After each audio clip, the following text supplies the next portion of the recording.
നമസ്കാരം. സീക്കിംഗ് ജ്ഞാന പോഡ്കാസ്റ്റിലേക്ക് എല്ലാവർക്കും ഹൃദയം നിറഞ്ഞ സ്വാഗതം. സീക്കിംഗ് ജ്ഞാന എന്നതിന്റെ അർത്ഥം അറിവിനെ തേടുന്നു എന്നതാണ്. പണ്ട് റൂമി പറഞ്ഞതുപോലെ what you seek is seeking you. അതായത് നിങ്ങൾ എന്തിനെ തേടുന്നുവോ അത് നിങ്ങളെയും തേടിക്കൊണ്ടിരിക്കുന്നു. അറിവ് തേടി വിദേശത്ത് പഠിക്കാൻ ആഗ്രഹിക്കുന്നതും അതിനുവേണ്ടി ആത്മാർത്ഥമായി പരിശ്രമിക്കാൻ തയ്യാറായിരിക്കുന്ന എല്ലാ വിദ്യാർത്ഥികൾക്കും അവരുടെ മാതാപിതാക്കൾക്കും വേണ്ടിയുള്ളതാണ് ഈ എപ്പിസോഡ്. ഒരു ചോദ്യം നിങ്ങളോട് തന്നെ ചോദിക്കുക. വിദേശത്ത് പഠിക്കണമെന്നത് നിങ്ങളുടെ സ്വന്തം സ്വപ്നമാണോ? വിദേശ പഠനം എന്നത് വിമാനത്തിൽ കയറി മറ്റൊരു രാജ്യത്തെത്തുകയോ ഒരു യൂണിവേഴ്സിറ്റിയിൽ അഡ്മിഷൻ നേടുകയോ വിസ ലഭിക്കുകയോ മാത്രമല്ല, അത് നിങ്ങളുടെ ജീവിതത്തിലെ ഏറ്റവും വലിയ തീരുമാനങ്ങളിൽ ഒന്നാണ്. അതുകൊണ്ട് തന്നെ ഒരു തീരുമാനമെടുക്കുമ്പോൾ ശരിയായ അറിവും കൃത്യമായ തയ്യാറെടുപ്പും അത്യാവശ്യമാണ്. നമ്മൾ ഇന്ത്യയിൽ പരിചയപ്പെട്ടിരിക്കുന്ന വിദ്യാഭ്യാസ രീതിയിൽ നിന്ന് വിദേശ വിദ്യാഭ്യാസ രീതി പല കാര്യങ്ങളിലും വ്യത്യസ്തമാണ്. മിക്ക സർവകലാശാലകളിലും പഠനം ഹാൻഡ്സ് ഓൺ ലേണിംഗ് രീതിയിലാണ്. അതായത് പുസ്തകങ്ങൾ മാത്രം പഠിച്ച് പരീക്ഷ എഴുതുന്ന രീതിയല്ല. പഠിച്ചതിനെ യഥാർത്ഥ ജീവിതത്തിലും ജോലിസ്ഥലത്തും എങ്ങനെ പ്രയോഗിക്കാം എന്നതിനാണ് കൂടുതൽ പ്രാധാന്യം നൽകുന്നത്. അതുകൊണ്ട് തന്നെ projects, case studies, group assignments, presentations, practical sessions, laboratory work, course work, research, dissertation, thesis എന്നിവ പഠനത്തിന്റെ പ്രധാന ഭാഗമാണ്. പല കോഴ്സുകളും ഫൈനൽ മാർക്സിന്റെ വലിയൊരു ഭാഗം ഇവയുടെ അടിസ്ഥാനത്തിലായിരിക്കും വിലയിരുത്തുന്നത്. പെൻ ആൻഡ് പേപ്പർ എക്സാം മാത്രമല്ല അസസ്മെന്റിന്റെ ഏക മാനദണ്ഡം. അതുകൊണ്ട് തന്നെ പരീക്ഷയെ മാത്രം ആശ്രയിച്ചുള്ള പഠനത്തെക്കാൾ പഠിച്ചതിനെ മനസ്സിലാക്കി പ്രായോഗികമായി ചെയ്യാൻ ഇഷ്ടപ്പെടുന്ന വിദ്യാർത്ഥികൾക്ക് വിദേശ വിദ്യാഭ്യാസ രീതി വളരെ മികച്ച അനുഭവമായിരിക്കും. സമയബന്ധിതമായി അസൈൻമെന്റ്സ് പൂർത്തിയാക്കാനും റിസർച്ച് ചെയ്യാനും സ്വന്തം ഉത്തരവാദിത്വത്തിൽ പഠിക്കാനും തയ്യാറാകണം. അതുകൊണ്ട് തന്നെ കഠിനാധ്വാനം ചെയ്യാൻ മടിയുള്ളവർക്ക് ഈ പഠന രീതി അത്ര എളുപ്പമായിരിക്കില്ല. അടുത്ത 5 മുതൽ 10 വർഷത്തിനുള്ളിൽ നിങ്ങൾ എവിടെയായിരിക്കാൻ ആഗ്രഹിക്കുന്നു എന്ന് ആദ്യം ചിന്തിക്കൂ. ആ ലക്ഷ്യത്തിലേക്ക് നിങ്ങളെ എത്തിക്കാൻ സഹായിക്കുന്ന കോഴ്സ് ആണോ, യൂണിവേഴ്സിറ്റി ആണോ, രാജ്യമാണോ നിങ്ങൾ തിരഞ്ഞെടുക്കുന്നത് എന്നതാണ് ഏറ്റവും ആദ്യം മനസ്സിലാക്കേണ്ടത്. വിദേശത്ത് ഒരു ഡിഗ്രി നേടുക മാത്രമല്ല ലക്ഷ്യം. ആ ഡിഗ്രി നിങ്ങളുടെ ജീവിതത്തെയും കരിയറിനെയും എങ്ങനെ മാറ്റും എന്നതാണ് യഥാർത്ഥ ചോദ്യം. കോഴ്സ് തിരഞ്ഞെടുക്കുമ്പോൾ എന്തൊക്കെ നിങ്ങൾ ശ്രദ്ധിക്കണം? ഇപ്പോൾ ട്രെൻഡിങ് ആയ കോഴ്സ് ആണെന്ന ഒറ്റ കാരണത്താൽ മാത്രം തിരഞ്ഞെടുക്കരുത്. തിരഞ്ഞെടുക്കുന്ന കോഴ്സ് നിങ്ങളുടെ അക്കാഡമിക് ബാക്ക്ഗ്രൗണ്ടിനോട് ബന്ധമുള്ളതാണോ? നിങ്ങളുടെ സ്കിൽസ് കൂടുതൽ വികസിപ്പിക്കാൻ സഹായിക്കുന്നതാണോ? ഇൻഡസ്ട്രിയിൽ ഡിമാൻഡ് ഉള്ളതാണോ? നിങ്ങൾ തിരഞ്ഞെടുത്ത കോഴ്സിന് ഇന്റേൺഷിപ്പ് അല്ലെങ്കിൽ പ്രാക്ടിക്കൽ ട്രെയിനിങ്ങിനുള്ള അവസരങ്ങൾ ഉള്ളതാണോ? ഭാവിയിൽ നല്ല കരിയർ ഓപ്പർച്യൂണിറ്റീസ് നൽകുന്നതാണോ? നിങ്ങൾ പഠനശേഷം ജീവിക്കാൻ ആഗ്രഹിക്കുന്ന രാജ്യത്ത് ആ മേഖലയ്ക്ക് ഭാവിയുണ്ടോ? ഗ്രാജുവേഷൻ കഴിഞ്ഞ് ജോലി നേടാനുള്ള സാധ്യത എത്രത്തോളം ഉണ്ട്? ഇവയെല്ലാം ചിന്തിച്ച ശേഷമാണ് തീരുമാനമെടുക്കേണ്ടത്. യഥാർത്ഥ ചെലവുകൾ മനസ്സിലാക്കി പ്ലാൻ ചെയ്യുക. ട്യൂഷൻ ഫീസ് മാത്രമല്ല ചെലവ്.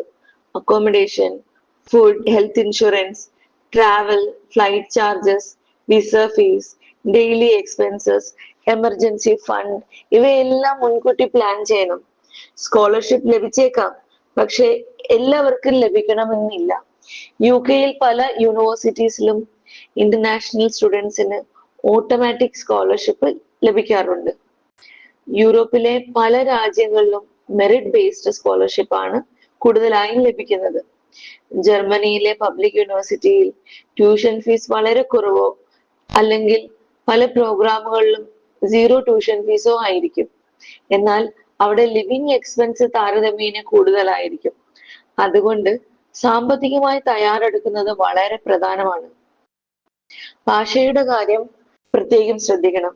IELTS, PTE, TOEFL അല്ലെങ്കിൽ നിങ്ങൾ പോകാൻ ഉദ്ദേശിക്കുന്ന രാജ്യത്തെ ഭാഷ കമ്മ്യൂണിക്കേഷൻ ലെവലിലെങ്കിലും പഠിച്ചാൽ പാർട്ട് ടൈം ജോബ് കണ്ടെത്താൻ എളുപ്പമാകും.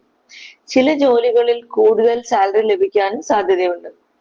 ലോക്കൽ കമ്മ്യൂണിറ്റിയുമായി കണക്ട് ചെയ്യാൻ സഹായിക്കും. നിങ്ങൾക്ക് ആ രാജ്യത്തെ ഭാഷ കുറച്ചെങ്കിലും അറിയാമെങ്കിൽ നിങ്ങൾക്ക് ആത്മവിശ്വാസത്തോടെ സംസാരിക്കാൻ കഴിയും.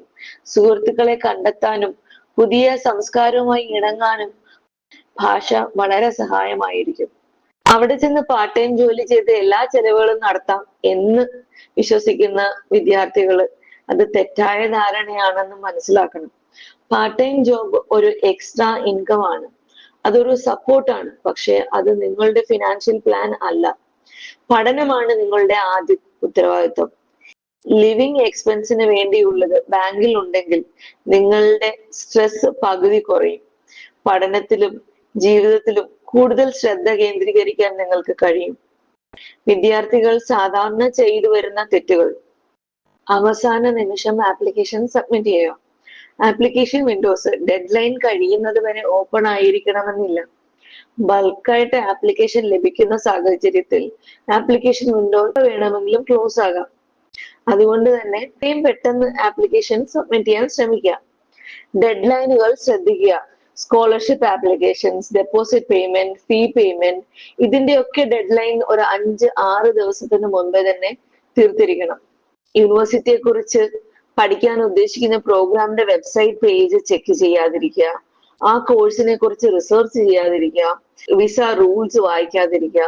SOP, LOR, റെസ്യൂമെ എന്നിവ കോപ്പി പേസ്റ്റ് ചെയ്യുക. ഇംഗ്ലീഷ് അല്ലെങ്കിൽ ലാംഗ്വേജ് പ്രിപ്പറേഷൻ അവസാന നിമിഷത്തേക്ക് മാറ്റി വെക്കുക. ഇതൊക്കെ സാധാരണയായി സ്റ്റുഡൻസ് ചെയ്തു വരുന്ന തെറ്റുകൾ. മറ്റൊരു ശ്രദ്ധിക്കേണ്ട കാര്യം എന്ന് പറഞ്ഞാൽ, ആപ്ലിക്കേഷൻസ് നിങ്ങൾക്ക് സ്വയം സബ്മിറ്റ് ചെയ്യാം. പക്ഷേ അനുഭവ പരിചയമുള്ള ഒരു കൺസൾട്ടന്റിന്റെ മാർഗനിർദ്ദേശം ലഭിച്ചാൽ ആപ്ലിക്കേഷൻസ് റിജക്റ്റ് ആവുന്നത് ഒരു പരിധിവരെ തടയാം. മിക്ക നല്ല കൺസൾട്ടൻസികളും പ്രൈവറ്റ് യൂണിവേഴ്സിറ്റിയിലേക്കുള്ള ആപ്ലിക്കേഷൻസ് സബ്മിറ്റ് ചെയ്യാൻ കൺസൾട്ടൻസി ചാർജ് ഈടാക്കാറില്ല. ഓഫർ ലെറ്റർ കിട്ടിയാൽ എല്ലാം കഴിഞ്ഞു എന്ന് കരുതരുത്. യഥാർത്ഥ സ്റ്റഡി അബ്രോഡ് ജേർണി അവിടെ നിന്നാണ് തുടങ്ങുന്നത്. നിങ്ങളുടെ ഓഫറിൽ പറഞ്ഞിരിക്കുന്ന കണ്ടീഷൻസ് ഫുൾഫിൽ ചെയ്യണം. അംഗീകൃത ടെസ്റ്റ് സെന്ററിൽ നിന്ന് മെഡിക്കൽ ടെസ്റ്റ് റിപ്പോർട്ട് എടുക്കണം. ഫീ പേയ്മെന്റ് എങ്ങനെ ചെയ്യണം, ഏറ്റവും കുറഞ്ഞ ഇൻട്രസ്റ്റ് റേറ്റിൽ എഡ്യൂക്കേഷൻ ലോൺ എങ്ങനെ അറേഞ്ച് ചെയ്യണം, ക്രെഡിബിലിറ്റി ഇന്റർവ്യൂവിന് എങ്ങനെ പ്രിപ്പയർ ചെയ്യണം. ഓരോ രാജ്യത്തെയും വിസ പ്രോസസ് ഡിഫറെന്റ് ആണ്.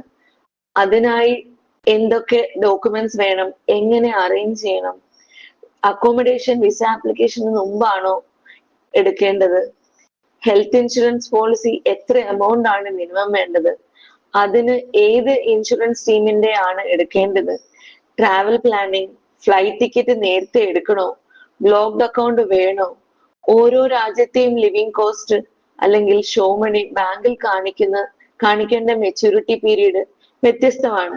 Pre departure preparation, university enrolment, ഇതെല്ലാം അറിയണം എന്നുണ്ടെങ്കിൽ നിങ്ങൾ നല്ലൊരു ഓവർസീസ് എഡ്യൂക്കേഷൻ കൺസൾട്ടന്റ് ആയിട്ട് കണക്ട് ചെയ്ത് അവരുടെ ഉപദേശം സ്വീകരിക്കുന്നതാണ് ഉത്തമം. ആപ്ലിക്കേഷൻ സബ്മിറ്റ് ചെയ്യുന്നതിന് മുമ്പ് തന്നെ നിങ്ങൾ മാനസികമായി തയ്യാറെടുക്കുക. വീട്ടിൽ നിന്ന് ആദ്യമായി മാറി നിൽക്കുന്നത് എളുപ്പമല്ല. പുതിയ കാലാവസ്ഥ, പുതിയ ഭാഷ, പുതിയ സംസ്കാരം, വീട്ടുകാരെ മിസ് ചെയ്യുക, നാട്ടിലെ ഭക്ഷണം മിസ് ചെയ്യുക. നിങ്ങളുടെ കാര്യങ്ങൾ സ്വന്തം ഉത്തരവാദിത്വത്തോടെ ചെയ്യാനുള്ള കഴിവും സാമർഥ്യവും ഉണ്ടായിരിക്കണം. ഓരോ വെല്ലുവിളികളും നിങ്ങളെ കൂടുതൽ ശക്തരാക്കും എന്ന ഉറച്ച വിശ്വാസം വേണം. പഠനം കഴിഞ്ഞുള്ള ജീവിതം. അഡ്മിഷൻ എടുക്കുന്നതിന് മുമ്പ് തന്നെ ഈ ചോദ്യങ്ങൾക്ക് ഉത്തരവുണ്ടായിരിക്കണം. പഠനം കഴിഞ്ഞാൽ എന്ത്? ജോലി എങ്ങനെ കണ്ടെത്താം? പോസ്റ്റ് സ്റ്റഡി വർക്ക് വിസ എത്ര വർഷമാണ്? ലോങ് ടേം കരിയർ എങ്ങനെ ബിൽഡ് ചെയ്യാം? PR ഓപ്ഷൻസ് ഉണ്ടോ? ഇവയെക്കുറിച്ച് മുൻകൂട്ടി പഠിക്കുക. ഈ ചോദ്യങ്ങൾ വിസ ഇന്റർവ്യൂവിൽ സാധാരണ ചോദിക്കാറുള്ള ചോദ്യങ്ങൾ. ഓർക്കുക, തിരിച്ച് ഇന്ത്യയിൽ വന്ന് നിങ്ങൾ ചൂസ് ചെയ്ത കോഴ്സുമായിട്ട് ബന്ധപ്പെട്ട് സ്പെസിഫിക് ആയിട്ട് 1-2 MNCയുടെ പേര് പറയുക. അവിടെ വർക്ക് ചെയ്യാനാണ് പ്ലാൻ എന്ന് പറയുക. അല്ലെങ്കിൽ നാട്ടിൽ വന്ന് സ്വന്തമായി നിങ്ങൾ പഠിച്ച ഫീൽഡിൽ ബിസിനസ് ഡെവലപ്പ് ചെയ്യണം എന്നാണ് അവരോട് പറയേണ്ടത്. ചുരുക്കി പറഞ്ഞാൽ നിങ്ങൾക്ക് നിങ്ങളുടെ കരിയറിനെ കുറിച്ച് വ്യക്തമായ ഒരു പ്ലാൻ ഉണ്ടോ എന്നുള്ളതാണ് അവർക്ക് അറിയേണ്ടത്. മാതാപിതാക്കൾക്കുള്ള സന്ദേശം: നിങ്ങളുടെ ആശങ്കകൾ സ്വാഭാവികമാണ്. കുട്ടികളുടെ സുരക്ഷ, താമസം, സാമ്പത്തിക കാര്യങ്ങൾ, പുതിയ രാജ്യം, ഇവയെല്ലാം നിങ്ങളെ ആശങ്കപ്പെടുത്തും. ശരിയായ മാർഗനിർദ്ദേശവും വിശ്വസനീയമായ വിവരങ്ങളും നല്ല തയ്യാറെടുപ്പ് ഈ യാത്ര സുരക്ഷിതവും വിജയകരവുമാക്കാം. മക്കളെ സ്വന്തമായിട്ട് കുക്ക് ചെയ്യാനും ക്ലീൻ ചെയ്യാനും വാഷിംഗ് ചെയ്യാനും മെന്റലി ഫിസിക്കലി പ്രിപ്പയർ ചെയ്യണം. അവരുടെ സുരക്ഷയ്ക്ക് വേണ്ട തയ്യാറെടുപ്പുകൾ നേരത്തെ തന്നെ പ്രിപ്പയർ ചെയ്യണം. സ്വന്തം അഡ്മിഷന്റെ കാര്യങ്ങൾ, പേപ്പർ വർക്ക്, ഡോക്യുമെന്റ്സ് എല്ലാം സ്വയം ഫയൽ ചെയ്യാൻ പ്രേരിപ്പിക്കണം. ഇനി അങ്ങോട്ട് ഇത് എല്ലാം അവർ തന്നെയാണ് ചെയ്യേണ്ടതെന്ന് അവർക്കൊരു ഇൻട്രൊഡക്ഷൻ കൊടുക്കുന്നത് എപ്പോഴും നല്ലതാണ്. വിദേശ പഠനം ഒരു പുതിയ രാജ്യത്തേക്കുള്ള എൻട്രി ടിക്കറ്റ് മാത്രമല്ല, അതൊരു പുതിയ ജീവിതത്തിലേക്കുള്ള ഉത്തരവാദിത്വമുള്ള യാത്രയാണ്. ശരിയായ അറിവും കൃത്യമായ തയ്യാറെടുപ്പും വ്യക്തമായ ലക്ഷ്യവും ഉണ്ടെങ്കിൽ ആ യാത്ര ആത്മവിശ്വാസത്തോടെ മുന്നോട്ട് കൊണ്ടുപോകാൻ കഴിയും. ഓർക്കുക, മറ്റൊരാളുടെ സ്വപ്നം ജീവിക്കാനല്ല നിങ്ങൾ ജനിച്ചത്, നിങ്ങളുടെ സ്വപ്നത്തിന് അർഹമായ ജീവിതം സൃഷ്ടിക്കാനാണ്. ഈ എപ്പിസോഡ് നിങ്ങൾക്ക് ഉപകാരപ്പെട്ടെങ്കിൽ സീക്കിംഗ് ജ്ഞാന പോഡ്കാസ്റ്റ് ഫോളോ ചെയ്യൂ.